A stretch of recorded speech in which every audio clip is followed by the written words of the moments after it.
the end of your workday.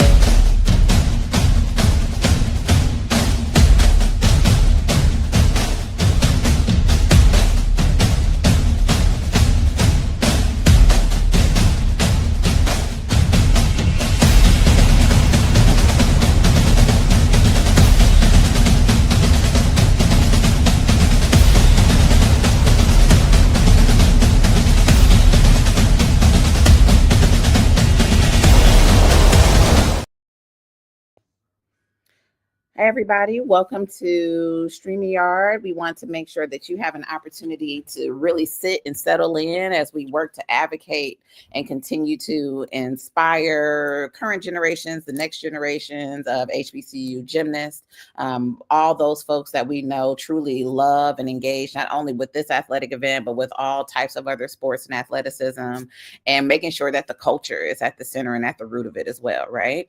So in this space, we want to make sure that we, one, elevate current events that are going on that are important to us, make sure that we hear from the voices of those most impacted by current decisions around HBCU gymnastics and those who are conscious and current advocates and activists for the work in this space as well, and make sure that we're prioritizing truly the foundation of why this is important. We know that historically, when it comes to creating spaces, ensuring that psychological safety, physical safety, and intentionality around how people are able to show up and exist in this world, we can even speak for this country in particular, has not always been the best avenue for Black bodies, for brown bodies, for melanated bodies. So Brown Girls is meant to specifically be a space where we can show up for ourselves intentionally, where we can ensure that psychological safety, that well-being, the I got you girl, you got me, we're showing up for each other is inherent to how we exist in the world around us. And that not only carries through our athleticism, but how we show up as part of members of our different communities that we belong to as well. So this isn't just about the sport. While that is the primary focus, it's about all of us and how we engage with one another, the level of support that's necessary and needed across those different dimensions, and how we can actually be active advocates for this work. What does that actually mean and look like? So before we hop into today's dialogue, just a couple of reminders. There is a chat function, so please feel free, whether you're streaming through YouTube or whether you're streaming on Facebook, or whichever device you typically use when you're wasting time at work, make sure that you use it. I will be facilitating conversation through the comments. And if you have anything that you want us to elevate or be mindful of as we think about future town halls, you can also drop those notes here. We do have experts and people who are close to this work coming in. So if you have things specific to them, please still use the chat. I can facilitate that conversation. And also just want to do a brief reminder that between March 6th through 8th, the Isla Foundation will be hosting the HBCU Classic 2026, right? So in Atlanta, one of the blackest cities I know. And honestly, I grew up in Riverdale, just outside of Atlanta. But knowing the history and the level of support and care that I always feel when I'm in the South, specifically Atlanta, hosting the Classic here really allows it to truly feel like home. Again, this space is meant to feel energizing. It's meant to be inspiring. It's meant to make history. Not only are you there to witness it, but you're also there to make it yourselves. So in this opportunity, there will be a festival and a vendor's market. We have the Isla Invitational. There will be meet and greets. We have the collegiate gymnastics competition. So all types of different ways to be involved. Coach, if I've missed anything about the Classic that's pertinent to bring up, again, March 6th through 8th, 2026 in Atlanta, Georgia, please feel free to drop it in. But with that in mind, I'm going to bring in Coach to say a quick hello. And then we're going. Not that quick, Coach. Hey, thank you, Dr. Leila. You've said it all. I will add that we have our two powerhouse HBCU gymnastics teams. So Fisk and Wilberforce will be competing with William and Mary, which is coached by Kelsey Hinton, who is a Black lady a brown girl who did gymnastics.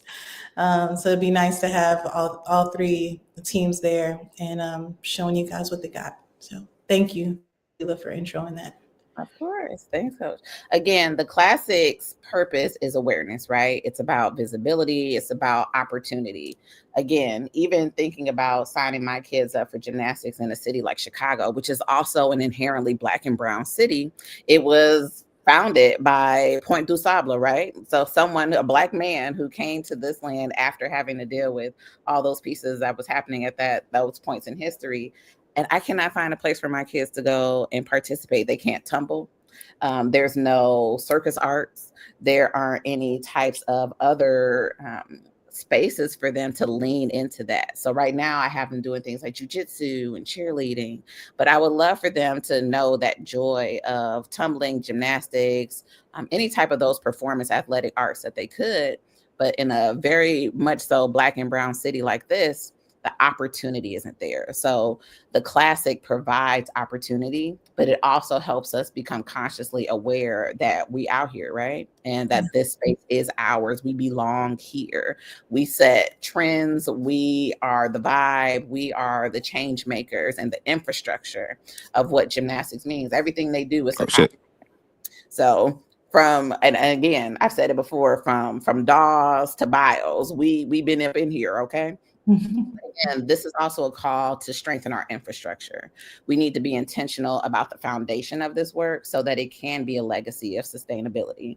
And then it also creates those pathways for other teams to be created. With that in mind, Coach, are there any last pieces? Because I would also love to introduce, our first guest and get the conversation going there too. Nope, I think you got it all. Thanks again.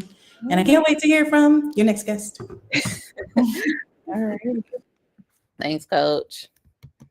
Just a reminder, y'all, Coach was my coach back when I was like, I don't know, how old was I back then? I'm 38 now. She told me to stop telling people this. I was just about to say, stop, like, you can just leave it at that part and we good. Yes, that was my baby. She was my baby.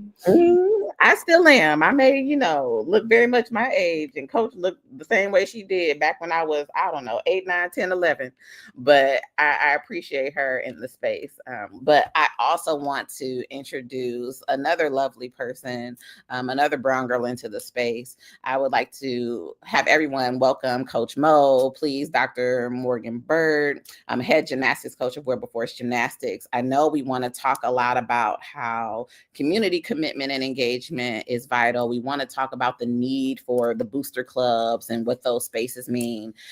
We have to reconcile with the financial stability that's needed, the community support. I just want to open the space up to you.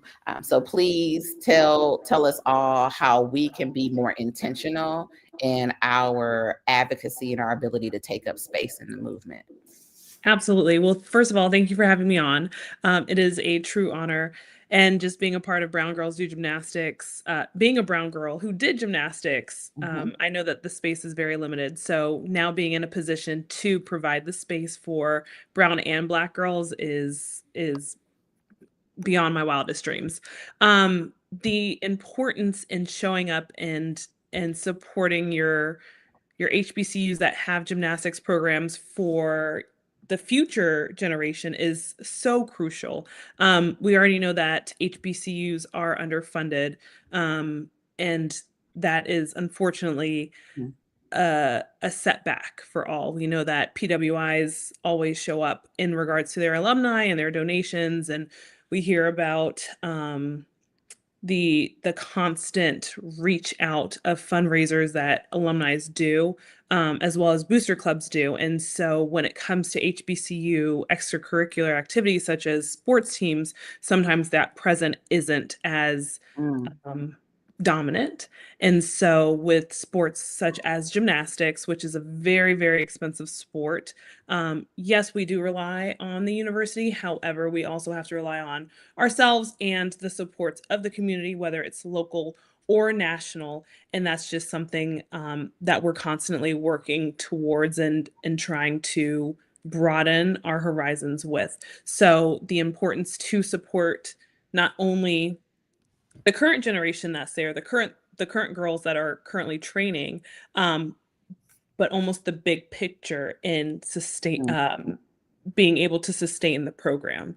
And that's something that we are constantly fighting an uphill battle. But the good thing about uphill battles is that there's always a peak at the top. And I believe that it just takes some time and just constant advocation of this is what we need, reaching out to the public, reaching out to those who truly care and understand the importance of the sport of gymnastics, especially it being a predominantly white sport. But now we're kind of seeing that shift, especially in that last Olympic year. It was extremely diverse, probably one of the most diverse teams that I've ever seen in history, really. So knowing that that is possible, and especially within the HBCU community, that's just something to constantly work towards. Gotcha. And you said a lot of things that were truly vital. And I thank you again for not only your presence, but just how you show up in the space, right? It takes a lot to be a visible person when you are advocating against multiple systemic inequities and having to put yourself often on the line for that too, right? Mhm. Again, you're doing this as someone who needed that advocacy back when you were actively participating, but you also are someone who knows how vital and key this is for those who are currently doing engaging in this form of athleticism. So for you, you were talking about what's needed. A lot of people still do not understand what is actually needed. What is the role of the booster club? How do they actually make change happen? And what does that look like? How do we leverage relationships within our institutions? And Mhm. what can and can't we expect to get and receive from them? Mhm. And what do we need from the community? So I guess it's a threefold. I know it's a long question. I talk in paragraphs, not sentences. Um, so please, accept me for who I am.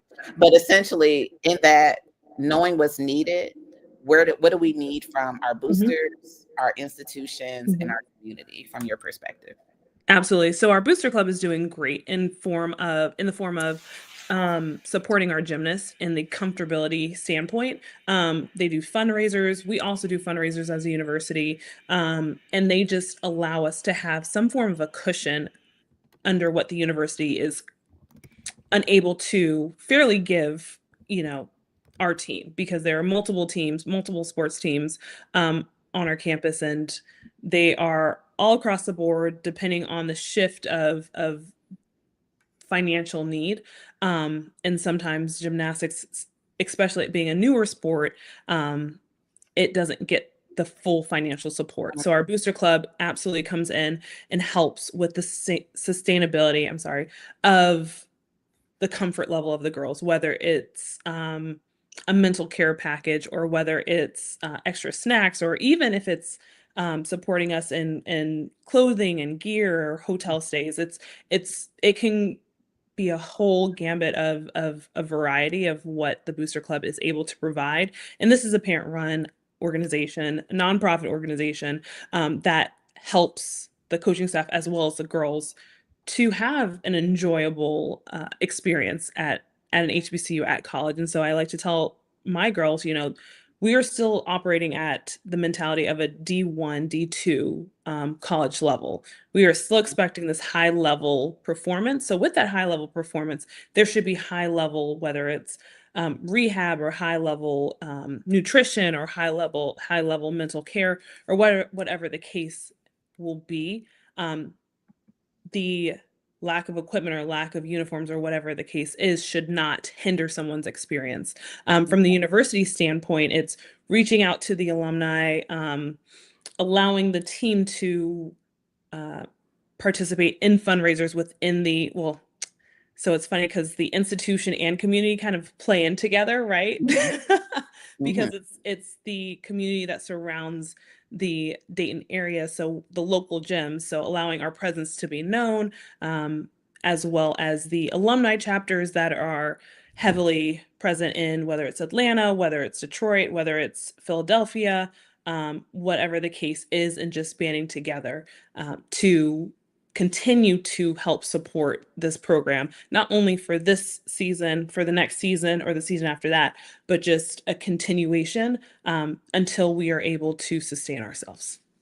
No, that's perfect. And I feel like a lot of institutions forget some of those pieces, right? That they are part of a community. You aren't something that just landed in this space and the community was built around you, but you actually took up space, and it's a necessity for you to be as integrated as possible. And that means showing up for the communities of those folks that exist there. No, thank you.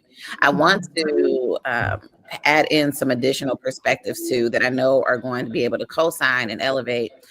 Is Jeff available? And I know we have a rep from Fisk as well, but if Jeff McKinney, my homie from One Integration, if you could come in, I have the same question for you. And let me tell y'all, I can listen to Jeff talk all day, right? I got to make my way down to Texas so we can get some ribs and do some yapping.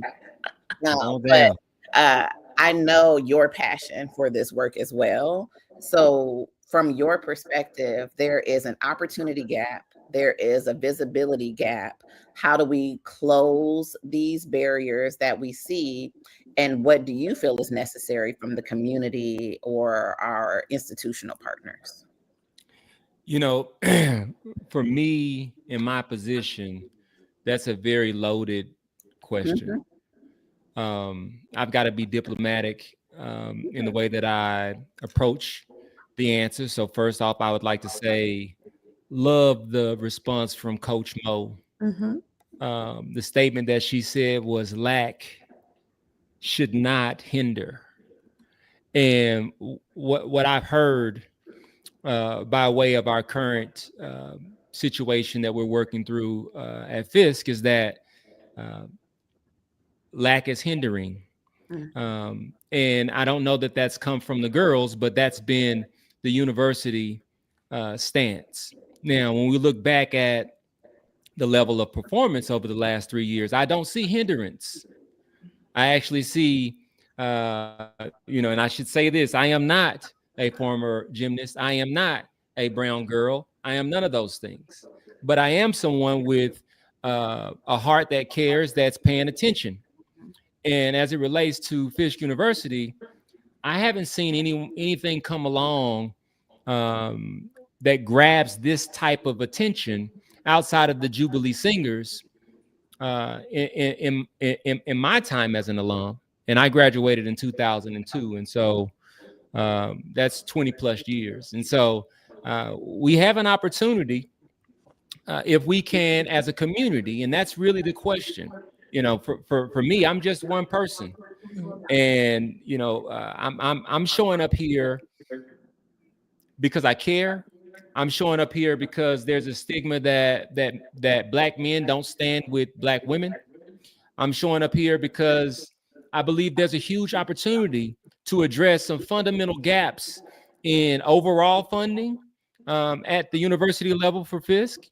And I do believe that when you just stop for just a moment and pause and you look at any young female gymnast of color, and you can go back and just look at what it looked like, the results there in the summer games, there's a level of excellence here that it's almost like we're not going to harvest our own natural resource. And so that's not something that me as an alum, I'm going to sit around in 15 years from now, be looking back and saying, I wish I would have done something. To answer your question directly, I believe that the community will respond. I think that the community has responded. I believe that our girls have shown that they don't need first class anything to be top notch, first class, top of the podium.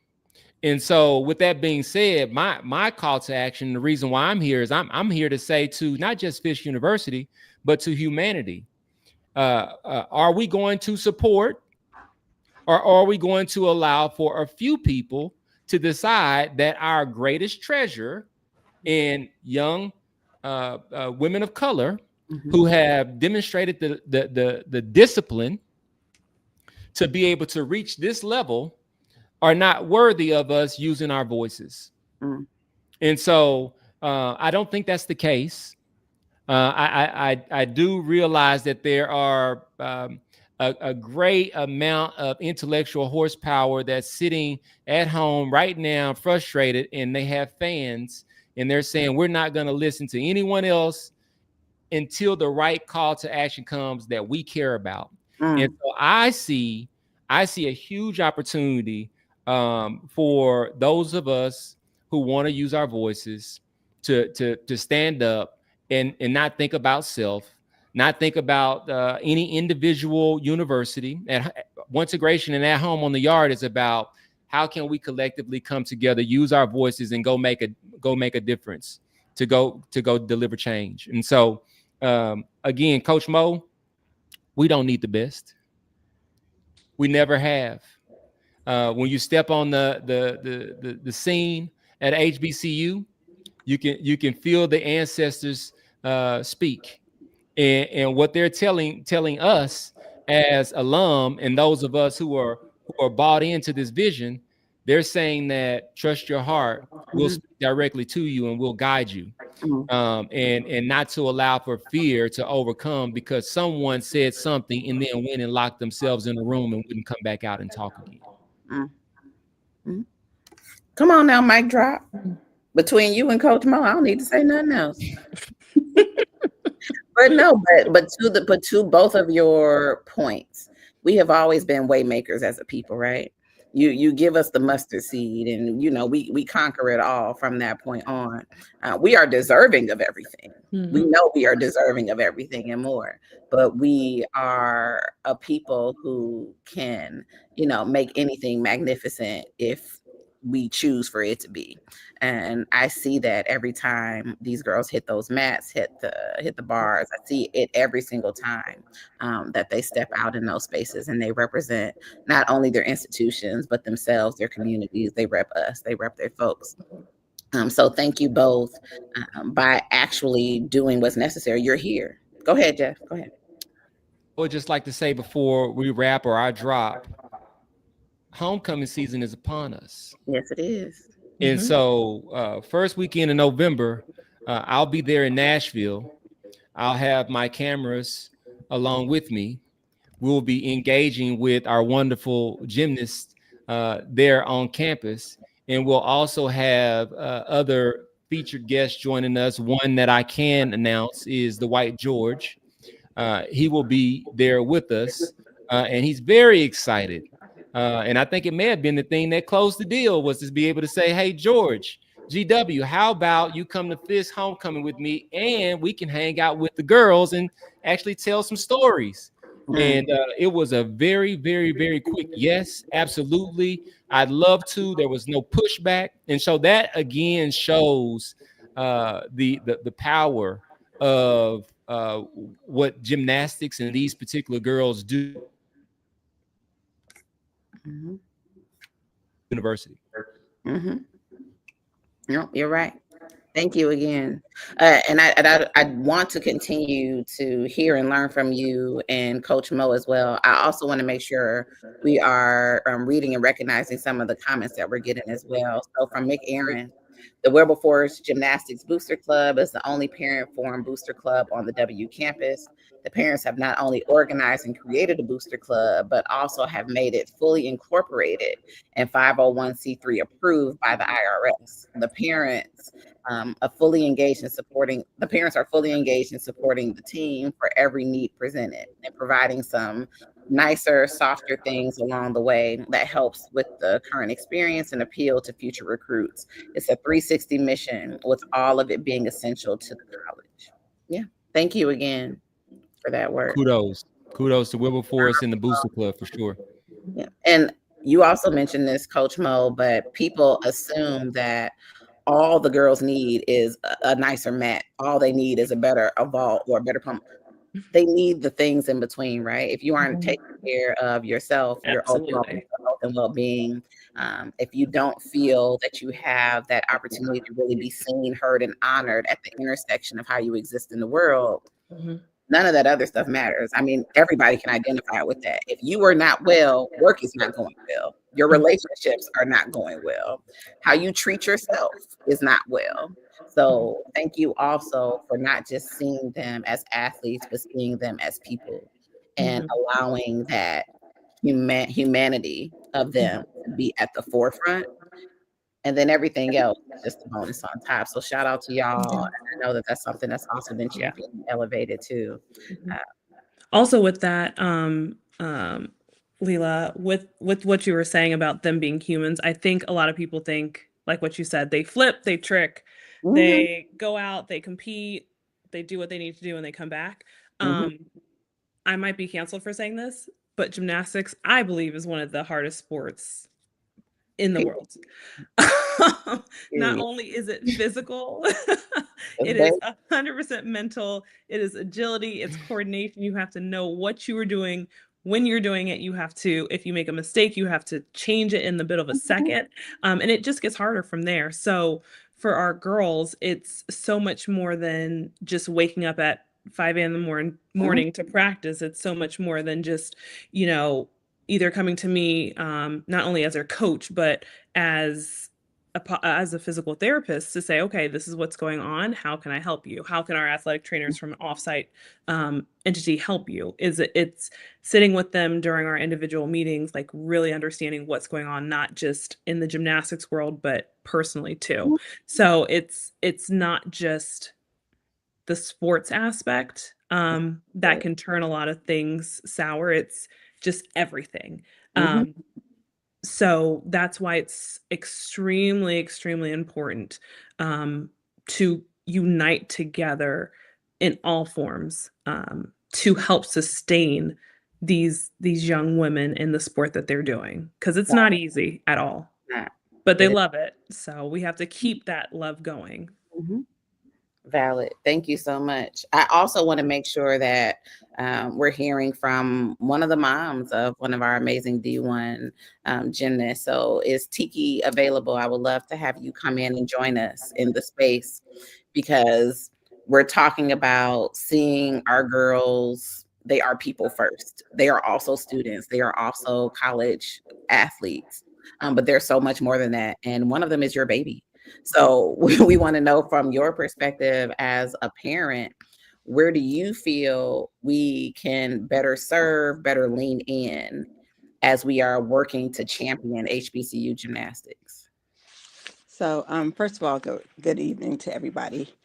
I went back and I kind of thought over Derrin's 5 years at Auburn and some of the things that I noticed that some of the PWIs did versus what can be done, not that it's not being done, but can be done a little bit more when it comes to the HBCU gymnastics teams.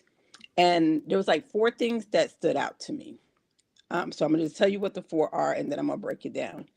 So how I feel like the Division I programs build community and rally support is they make the athletes visible.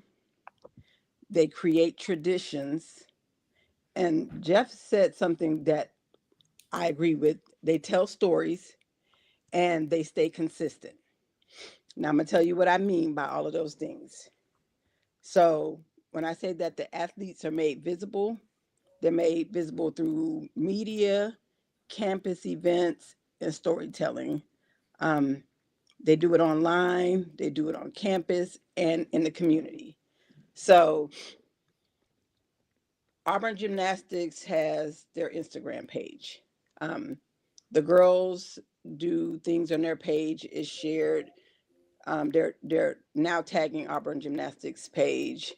They do a lot of community events. They go into some of the other gymnastics programs. They actually had one at Auburn, so they would do that. They would go into some of the schools, the elementary schools, and do like gymnastics or like little tumbling classes in there. Also, they do their little TikTok videos, and they do little things around campus that's just not gymnastics related.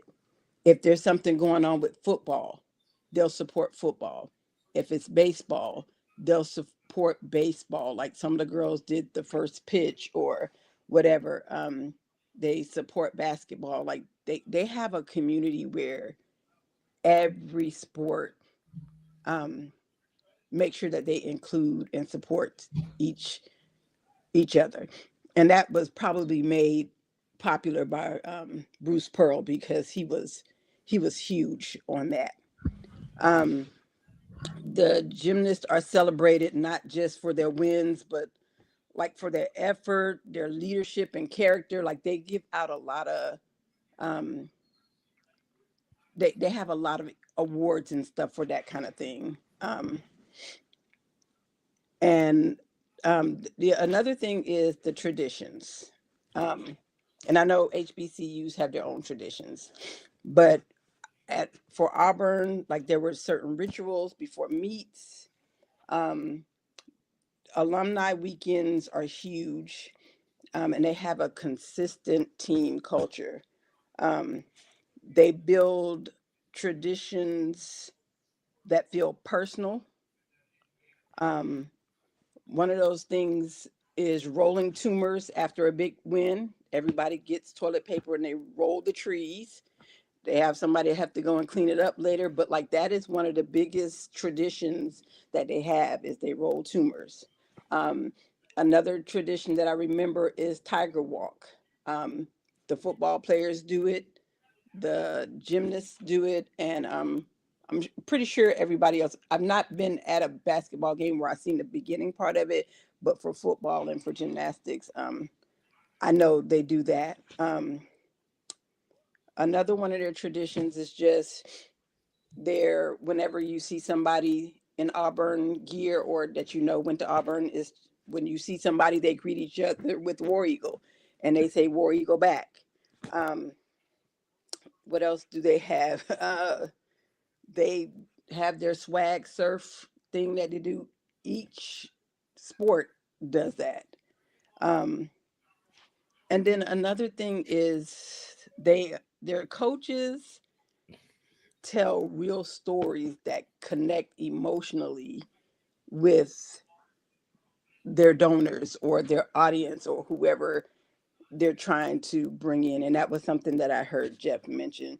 And that's true. The coaches, the athletes, and the staff all share personal journeys that connect with the fans and the donors. And that's another attention grabber. And when they feel like they're connected to your team or to the athletes, I feel like that makes them want to give more. Because if they don't know you personally, or if they don't know what you need, and that's why I'm glad Coach Mose is pointing out the things that the gymnasts need, because most people have no idea. Yeah. They think that they just send their kid to college and they're just going to compete. I thought that. We thought Derrin was going to go do work and going to do gymnastics. I didn't know she was going to have media training. I didn't know she was going to have, she had a mentor. She had community service hours. She had study hours. It was so much more than what we thought. Like, she barely had time, but I always had to remind her that she was a student first and an athlete second. And then just being there, because I was that parent that was there every week. I went in early and I sat down and I mentally prepared a lot of the athletes that I know didn't get that from home. So we would have like a round table. We would talk about things that may have been bothering them, or anything that I felt like would hinder them, because like Coach Mo said, it's mostly mental. Yeah. And we would do stuff like that. It was, we at Auburn, Derrin didn't lack when it came to anything, but there was still so much more that she needed. And I can honestly say that they went above and beyond and gave her a lot of stuff. Gotcha. But we still had to, when it came to food, still had to feed her, because she had one of the best meal plans, but it still only covered a certain number of meals, where I thought she was going to eat every day, 3 meals a day. It wasn't like that. No. So I was still providing food for her. She was one of those athletes that ate. So she was not one of those ones that wasn't going to eat before meet.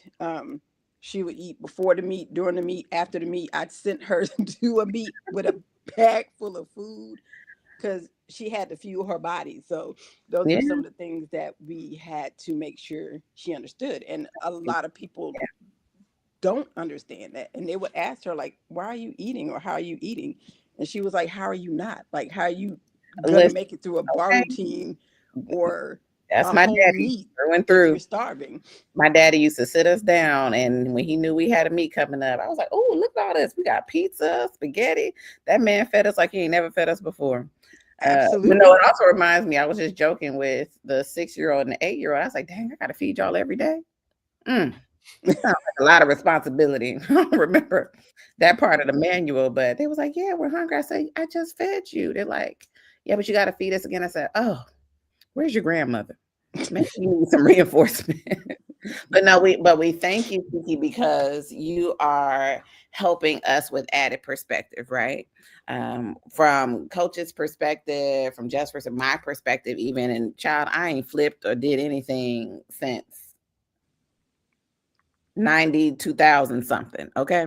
But I do remember just that needed experience of, one, you're talking about community. You're talking about how do we show up for ourselves and each other. And then just the practical stuff, the logistical things people don't think about. You have to feel your body. You have to feel your mind. You have to feel just how you see yourself and those pieces around care and adjusting to all these different environments. But you're also talking about those pieces that we don't get to really focus on. You're talking about the media training. We're talking about what does it actually mean to have to find balance between all the different ways that we show up and we identify in this space. So again, as people are listening, I hope you're hearing different opportunities that even exist for you to show up in these spaces, right? You may be someone who can fill in a media training gap. You may be someone who can fill in a food source gap or making sure that there are snacks. Now that I got one in soccer, I've had to do the soccer mom rotation on bringing the orange slices and juice boxes.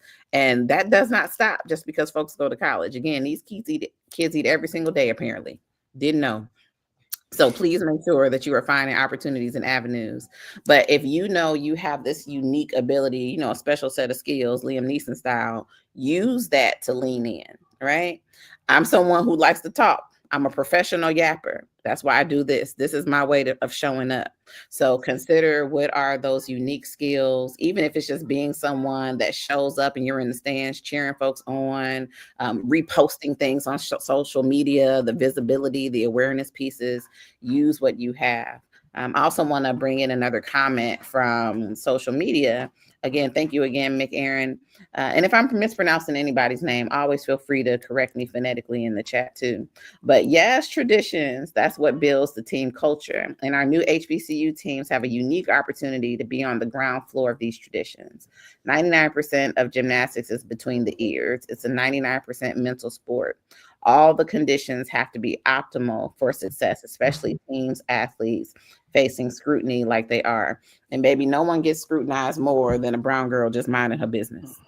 Okay, so don't also be out there being phenomenal in these streets, because I also believe that Black people are owed mediocrity. I love Black excellence, but a lot of times I want Black mediocrity. I want Black leave me alone, Black mind your business and let me do mine. But in these, it's okay to laugh at me, Coach Mo. I know I'm a lot. I've accepted me for who I am. Not at all. You're just speaking the truth. That's it. That's it. But in these spaces, what does a little soundbite say on TikTok? When you're Black, you're never alone. There's always somebody trying to mind your business for you and tell you what you should and shouldn't be doing, yet they don't have the skills or competency to even occupy the same space as you. I ad-lib part of that. However, the tone still stands, right? As we heard from Mom, Jeff, Coach Mo, are there any thoughts or even specific call to actions you're thinking of as you're thinking about the unique needs as articulated by Tiki, or again, based on your own experiences? Coach? Oh, absolutely. Yes.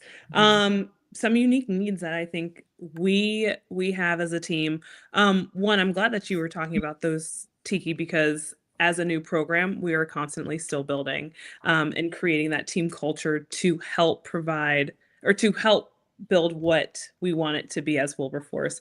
But some unique needs could be possible donations with transportation or possible support during our home meets or our travel meets, allowing the girls just to see the support in your city, whether it's Fisk and you want to support an HBCU or whether it's Wilberforce and you want to support an HBCU with Fisk, just showing up and showing out with those things.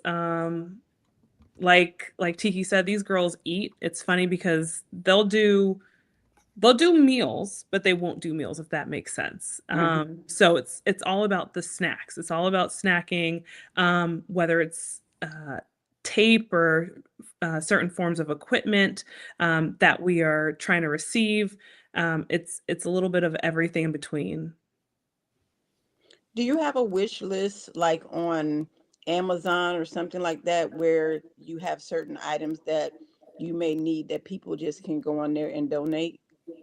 I have a wish list typed up. I haven't put it on Amazon, but I can I think you should put absolutely. it on Amazon. That way it's visible and we know, because you know what the Bible says, we have not because we ask not.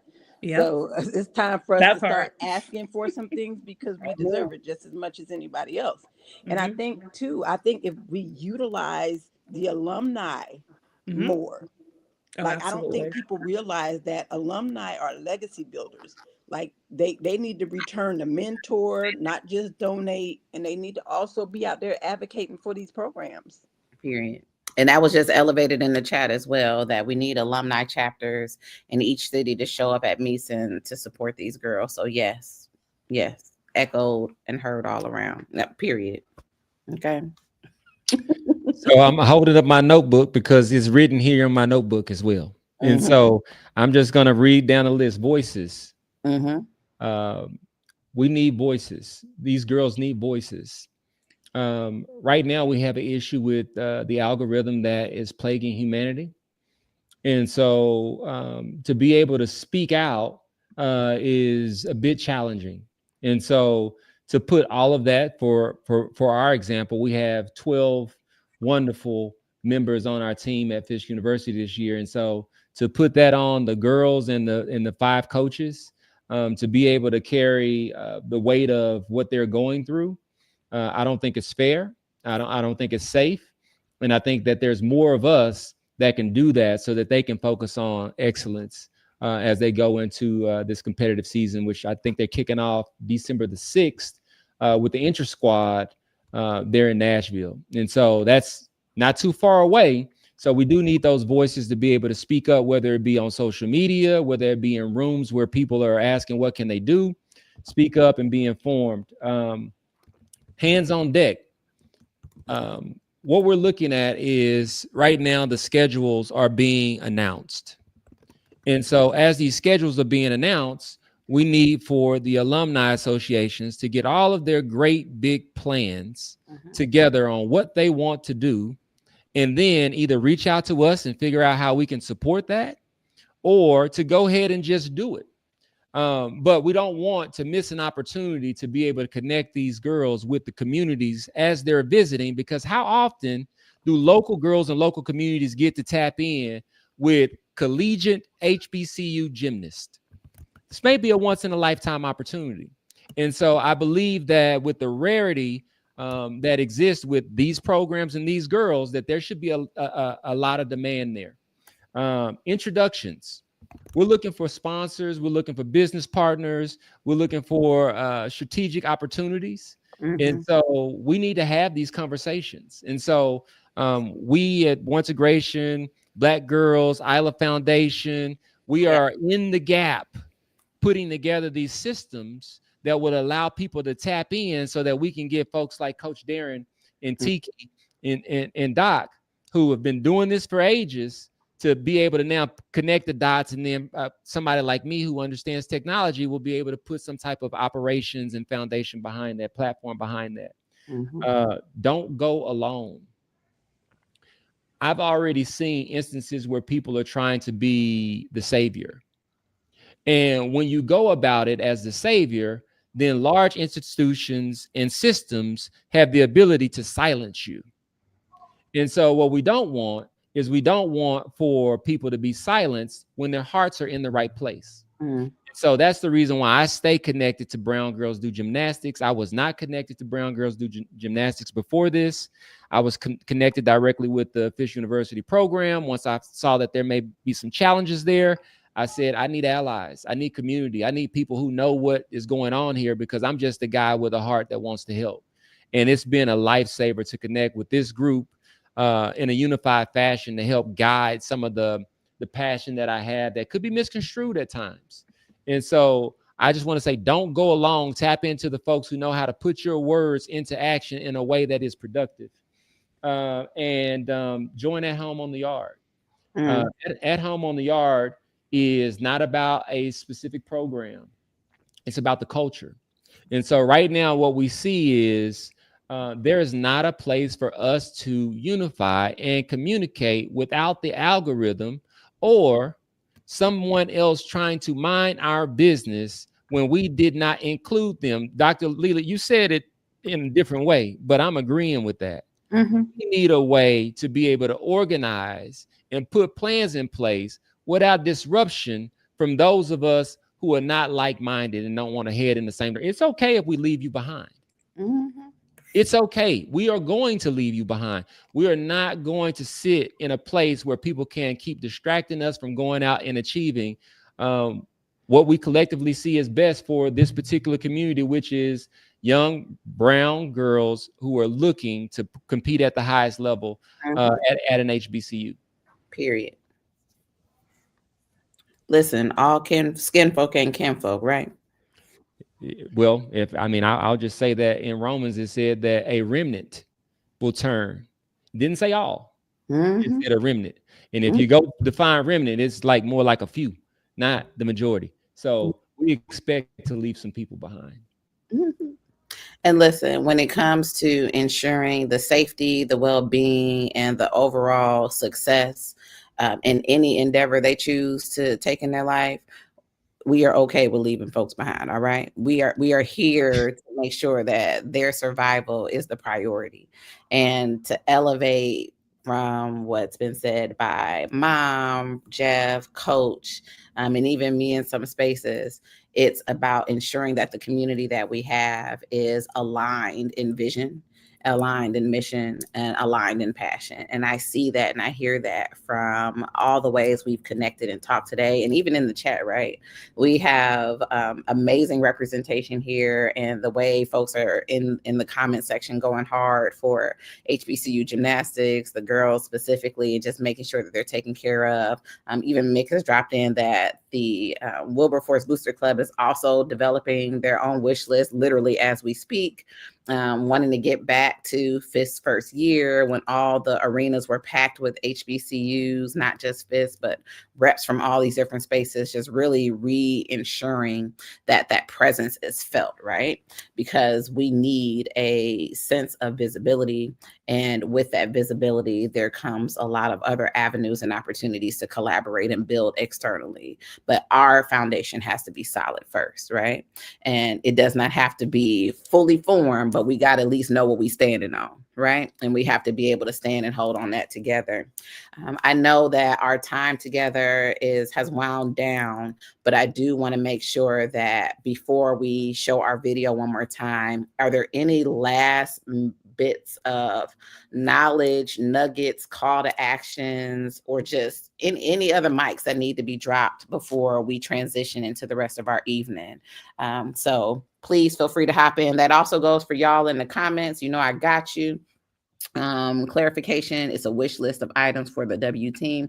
Heard and understood, Mick. I appreciate it.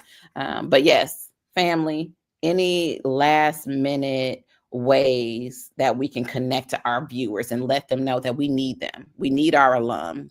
We need our pastors. We need the lunch ladies at the elementary school. We need, the middle schoolers who have zero interest in being gymnasts, but just love making sure that they wear colors and show up and show out. We need the TikTok girlies. We need the dances. How do we make sure that we best connect with our people in order to ensure that the needs are getting met, but the work is being elevated. Was that a question? Yes. Coach, you want to take that? Oh, absolutely. I think, as it's been said before, is that we just show up, whether it's our visibility online, whether it's our visibility through our Amazon wish list, but then also having the community show up when we do, come up against whether it's our own meets. We have 13 this season, with Fisk, with HBCU championships.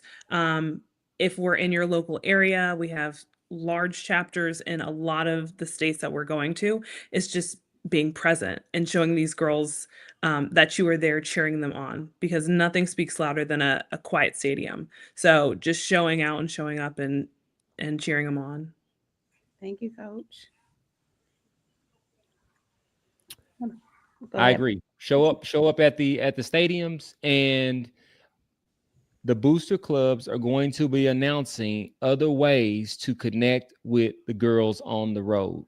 And so be on the lookout so that you can have your own different experience away from the mat to be able to connect with these young ladies. And so look for that. I anticipate that that's going to be in especially the larger markets where the crowds are going, in the larger alumni areas are active. But be ready to participate in those things. And introductions, again, we are looking to figure out ways strategically to make sure that not just these two, but the vision is for six programs, a HBCU conference. And this is not necessary, by the way. Let me make this clarification. There's some misperception that there has to be a HBCU conference in order for there to be a HBCU gymnastics program at a university. That's not true. And so in the future, what we're working towards, and this is by way of Derrin, this is not Jeff, this is me following and supporting Derrin. Derrin's vision that we're supporting is to have 6 programs at 6 different HBCUs. And so that's what we're speaking, and that's what we're believing and working towards.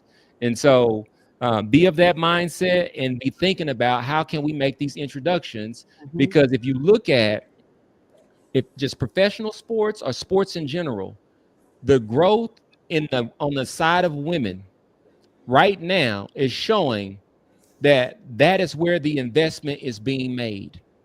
And so why are we not in this? I mean, why should we be excluded? So that's my closing comment. Thank you. What about you, Mom? Tiki, you have any last nugget for us to leave with before I transition? I just want to ask a question, because I know I said that we should make sure that we rely on the alumni. What about creating something for some of the alumni gymnasts that were once part of Brown Girls Do Gymnastics? I know a lot of them have moved on to other things, but I mean, some of them are in a space where they can help. If it's just pairing some of the gymnasts up with them one-on-one, or if there's something that they can contribute, then they could do that. I mean, I think that alone, them being able to pick the brains of some of these past gymnasts, and they could tell them, some of their mistakes, or just give them some advice. I know that helped my daughter when she was in JO, and I don't know, that may help, because I remember when Leah and Zaya, before they left to go to Fisk, like, they came to my house and sat down and just talked to Derrin for hours, and she gave them some advice. She even came right before, when they had the dinner at Fisk, right before Fisk started. She went in and gave them some advice and talked to them. So, I mean, maybe pairing them up with some of these girls, if they have the time, to help them, like, mentally, and some of them are in a position that they can get financially. No, we love that. We're never turning down those opportunities to build more of that infrastructure of care, right? And that's how we see the need for. Can you not hear me? It says I'm still muted. Okay. So yeah, building in the infrastructure of care, right? So no, that's a great opportunity and avenue that we would love to find space to talk about further building out. So yeah, so it's a dope question because it leads to another avenue of support. And that's exactly what we need. And this is exactly what these moments are for. With this in mind, again, I want to thank all of you again for your voices, for the way that you have shown up, and not only shown up, but shown out for HBCU Gymnastics. I truly, and I know we all truly, Coach, appreciate your time, your advocacy, your candor. We want to hold this space again, so please be looking out for other avenues to us to do that. I would like to show our video and then bring us right back, but thank you again.